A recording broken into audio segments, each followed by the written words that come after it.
Assalamualaikum warahmatullahi wabarakatuh. Sebelumnya kami ingin mengucapkan terima kasih kepada Ibu Yara Andita Anastasia, MPC Psikolog, dan kemudian untuk teman-teman yang menyaksikan video ini, diharapkan setelah menonton video ini, kita dapat bersama-sama mendapatkan ilmu yang bermanfaat. Sebelumnya kami dari kelompok 5 yang terdiri dari saya sendiri Muhammad Yoga Pratama, kemudian ada Sizajina Kalista, Rehal Janatu Naim, dan Syahri Ramadhani. Di sini kami akan menjelaskan sedikit mengenai materi dari mata kuliah metode penelitian kualitatif yang mengenai materi validitas dan reliabilitas dalam penelitian kualitatif. Dalam penelitian sendiri, untuk mengetes ataupun menguji keabsahan dari hasil penelitian tersebut, dibutuhkan yang namanya validitas dan reliabilitas.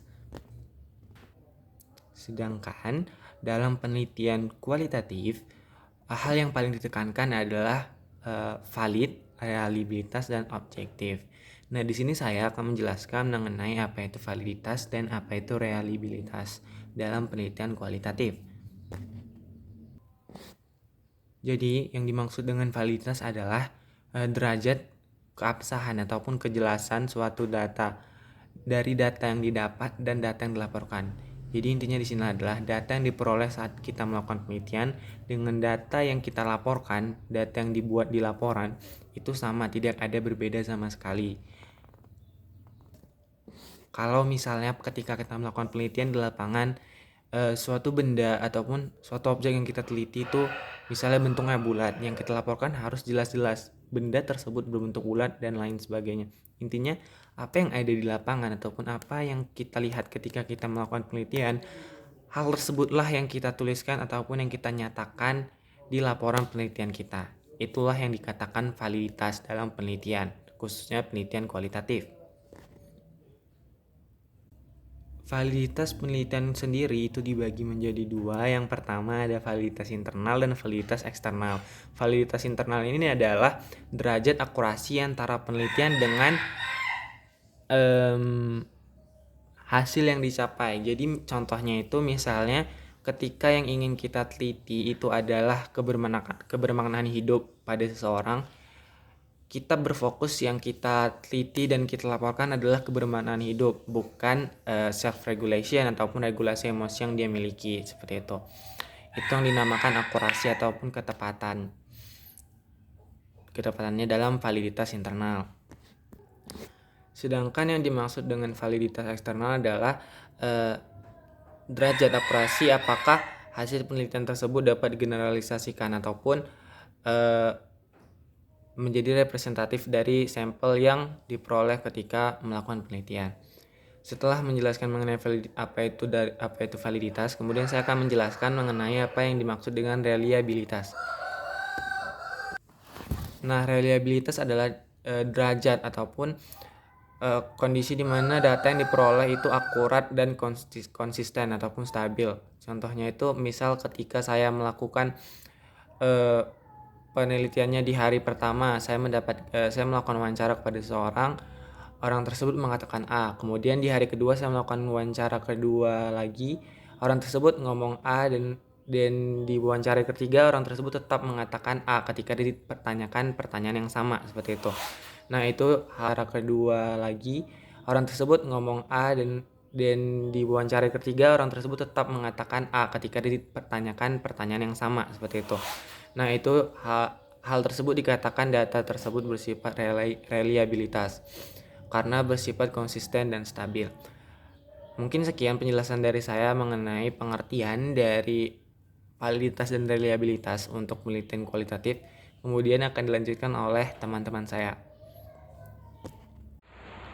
Baik, saya akan menjelaskan terkait uji kredibilitas dalam penelitian kualitatif. Nah, jadi ada beberapa cara untuk menguji kredibilitas dan data atau kepercayaan terhadap data hasil pada penelitian kualitatif, yaitu yang pertama ada perpanjangan pengamatan, kemudian peningkatan ketekunan, kemudian triangulasi data, kemudian diskusi dengan teman sejawat, terus ada analisis kasus negatif, dan yang terakhir ada member check. Nah, apa itu perpanjangan pengamatan? Nah, kenapa ini dapat meningkatkan kredibilitas data? Nah, jadi dengan ini artinya peneliti akan kembali ke lapangan, melakukan pengamatan, wawancara kembali dengan sumber data yang pernah ditemui sebelumnya, atau dengan sumber yang baru. Nah, dengan begitu, maka hubungan dengan narasumber akan semakin terbentuk, yaitu raport. Semakin dekat, terbuka, saling percaya, sehingga tidak ada lagi informasi yang disembunyikan. Jika raport dari peneliti sudah terbentuk, maka terjadi kewajaran dalam penelitian yang akan membuat kehadiran peneliti tidak lagi mengganggu perilaku yang diamati atau dipelajari. Lama tidaknya proses perpanjangan pengamatan ini sangat bergantung pada kedalaman, keluasan, dan kepastian data. Dalam hal ini, sebaiknya difokuskan pada pengujian terhadap data yang diperoleh. Apakah sudah benar atau tidak, berubah atau tidak setelah dicek di lapangan. Jika sudah benar dan tidak berubah, maka sudah kredibel dan perpanjangan pengamatan dapat diakhiri.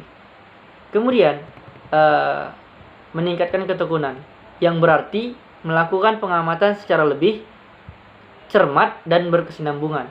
Maka, kepastian data dan urutan peristiwa akan direkam secara pasti dan sistematis. Mengapa hal ini perlu dilakukan? Nah, jadi dengan ini, maka peneliti akan melakukan pengecekan kembali apakah data yang telah ditemukan itu salah atau tidak, sehingga dapat memberikan deskripsi yang akurat dan sistematis tentang apa yang diamati. Kemudian, triangulasi. Nah, jadi triangulasi ini dapat diartikan sebagai pengecekan data dari berbagai sumber dengan berbagai cara dan berbagai waktu. Maka triangulasi ada yang namanya triangulasi sumber, triangulasi teknik pengumpulan data, dan triangulasi waktu. Nah, apa itu triangulasi sumber?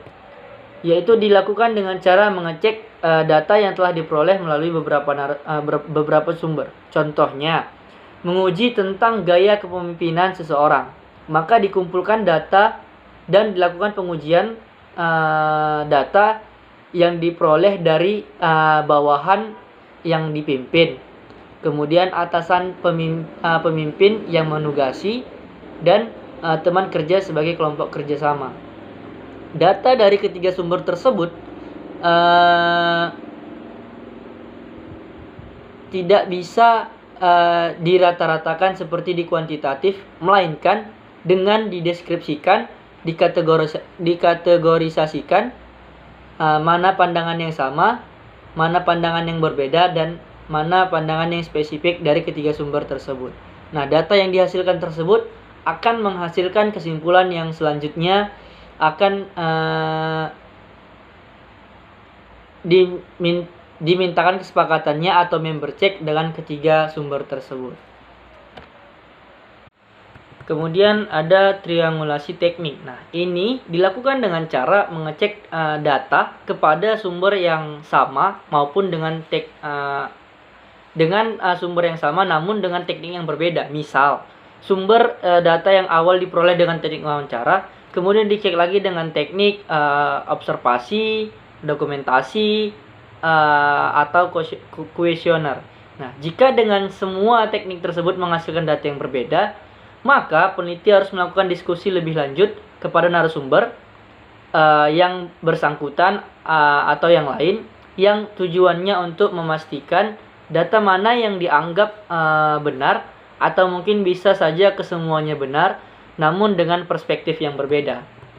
Kemudian ada triangulasi waktu. Nah, waktu juga sangat berpengaruh terhadap kredibilitas data. Penggunaan waktu yang tepat ketika melakukan pengumpulan data sangat mempengaruhi kredibilitas data. Contohnya ketika kita mewawancarai narasumber di pagi hari. Nah, itu akan dapat mendorong sumber data yang lebih valid, karena pada saat itu narasumber masih dalam keadaan segar dan bugar, yang menyebabkan narasumber memberikan data yang valid dan lebih kredibel. Kemudian untuk menguji kredibilitas data dengan pengecekan yang dilakukan dengan beberapa teknik yang berbeda, mungkin bisa dilakukan dengan waktu yang berbeda, sehingga dapat mendorong narasumber memberikan data yang lebih valid. Jika hasil uji menghasilkan data yang berbeda, maka dilakukan secara berulang-ulang hingga ditemukannya kepastian data. Baik, selanjutnya akan dilanjutkan oleh teman saya. Baik, selanjutnya saya akan menerangkan mengenai analisis kasus negatif. Nah, kasus negatif ialah kasus yang tidak sesuai, berbeda, atau bertentangan dengan hasil penelitian kita. Mengapa dengan menganalisis kasus negatif akan meningkatkan kredibilitas data? Nah, melakukan analisis kasus negatif berarti si peneliti juga mencari data yang berbeda atau bersimpangan dengan data yang si peneliti temukan gitu. Bila tidak ada lagi data yang berbeda atau bertentangan dengan temuan, berarti data yang ditemukan oleh si peneliti sudah dapat dipercaya, sudah kredibel. Tetapi bila peneliti masih menemukan data-data yang bertentangan dengan data yang ditemukan, maka peneliti mungkin akan merubah temuannya. Nah, hal ini tuh tergantung seberapa besar kasus negatif yang muncul. Sebagai contoh nih, misalnya kita mendapatkan data bahwa 99% orang mengatakan bahwa si A merupakan bandar narkoba. Nah, sedangkan 1% mengatakan tidak, dia bukan bandar narkoba. Nah, dengan adanya kasus negatif, maka peneliti justru harus mencari tahu secara mendalam, menggali lagi lebih dalam, mengapa sih masih ada data yang berbeda. Peneliti juga harus menemukan kepastian dari si 1% kelompok ini, walaupun 1% yang mengatakan si A bukan pengedar narkoba. Nah, kalau akhirnya uh, kalau akhirnya yang 1% kelompok menyatakan bahwa si A pengedar narkoba atau bandar narkoba, nah berarti kan kasus negatifnya jadi tidak ada lagi nih. Dengan demikian, temuan penelitian menjadi lebih kredibel. Nah, selanjutnya ada menggunakan bahan referensi.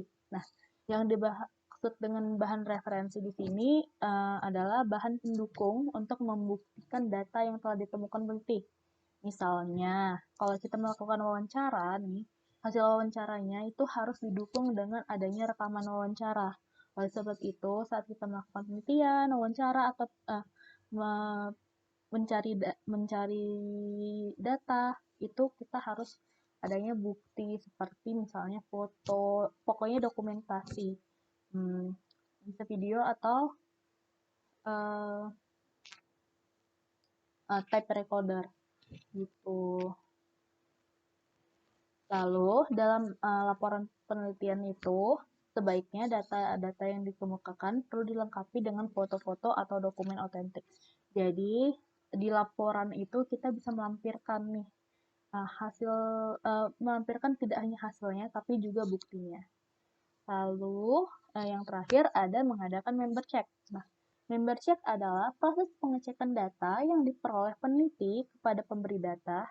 Tujuan member check adalah untuk mengetahui seberapa jauh data yang diperoleh sesuai dengan apa yang diberikan oleh pemberi data. Nah, apabila data yang ditemukan atau ditemukan disepakati oleh pemberi data, berarti data tersebut valid, sehingga semakin kredibel. Nah, pelaksanaan member check dapat dilakukan setelah satu periode pengumpulan data selesai atau setelah mendapatkan suatu temuan atau kesimpulan. Caranya dapat dilakukan secara individual dengan cara peneliti datang ke si pemberi data atau melalui forum diskusi kelompok.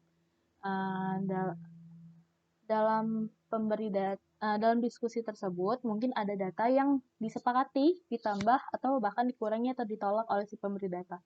Jadi seperti meng-cross check ulang setelah data yang disepakati bersama, ini penting ya, maka para pemberi data diminta untuk menandatangani supaya lebih otentik. Jadi lebih valid, lebih bisa dipercaya. Selain itu juga sebagai bukti bahwa peneliti telah melakukan bahwasannya si peneliti telah melakukan member check. Sekian dari saya. Terima kasih. Baik, Untuk materi selanjutnya itu ada pengujian transferability. Transferability merupakan validitas eksternal dalam penelitian kualitatif. Validitas eksternal menunjukkan derajat ketetapan atau dapat diterapkannya hasil penelitian ke populasi di mana sampel tersebut diambil. Nilai transfer ini berkaitan dengan pertanyaan, sehingga sejauh mana hasil penelitian dapat diterapkan atau digunakan dalam situasi lain. Bagi peneliti naturalistik, nilai transfer bergantung pada pemakai, hingga manakala hasil penelitian tersebut dapat digunakan dalam konteks dan situasi sosial lain. Untuk peneliti sendiri, itu mereka tidak menjamin validitas eksternal ini. Oleh karena itu, supaya orang lain dapat memahami hasil penelitian kualitatif, sehingga ada kemungkinan untuk menerapkan hasil penelitian tersebut, maka peneliti dalam membuat laporannya harus memberikan uraian yang rinci, jelas, sistematis, dan dipercaya. Dengan demikian, maka pembaca menjadi lebih jelas atas hasil penelitian tersebut, sehingga dapat memutuskan dapat atau tidaknya untuk mengaplikasikan hasil penelitian tersebut. Apabila pembaca laporan penelitian memperoleh gambaran yang sedemikian jelasnya semacam apa dari suatu hasil peneliti, dapat diberlakukan transferability. Maka laporan tersebut memenuhi standar transferabilitas. Untuk materi selanjutnya itu ada pengujian dependability. Nah, dalam penelitian kuantitatif, dependability disebut reliabilitas, yakni suatu penelitian yang reliable adalah apabila orang lain dapat mengulangi atau mereplikasi proses penelitian tersebut. Sedangkan dalam penelitian kualitatif, uji dependability dilakukan dengan melakukan audit, yakni pemeriksaan terkait informasi atau data-data yang konkret dengan proses penelitian. Nah, sering terjadi peneliti tidak melakukan proses penelitian ke lapangan, tetapi bisa memberikan data. Peneliti seperti ini perlu diuji dependability-nya. Kalau proses penelitian tidak dilakukan tetapi datanya ada, maka penelitian tersebut tidak reliable atau dependable. Untuk itu, pengujian dependability dilakukan dengan cara melakukan audit terhadap keseluruhan proses penelitian. Caranya dilakukan oleh auditor yang independen atau pembimbing untuk mengaudit keseluruhan aktivitas peneliti dalam melakukan penelitian.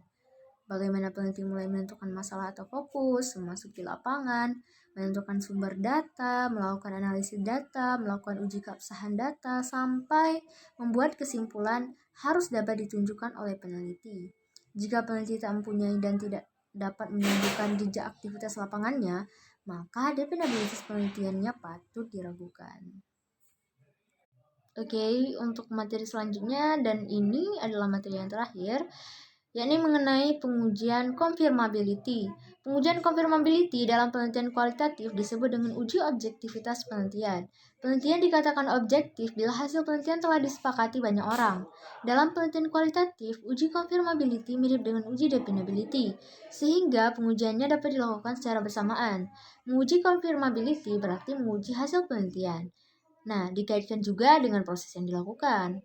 Jadi, bila hasil penelitian merupakan fungsi dari proses penelitian yang dilakukan, maka penelitian tersebut telah memenuhi standar confirmability. Jadi, kesimpulannya, dalam penelitian, jangan sampai prosesnya tidak ada, tetapi hasilnya ada. Baik, sekian dari saya, dan ini juga materi terakhir dari kelompok kami.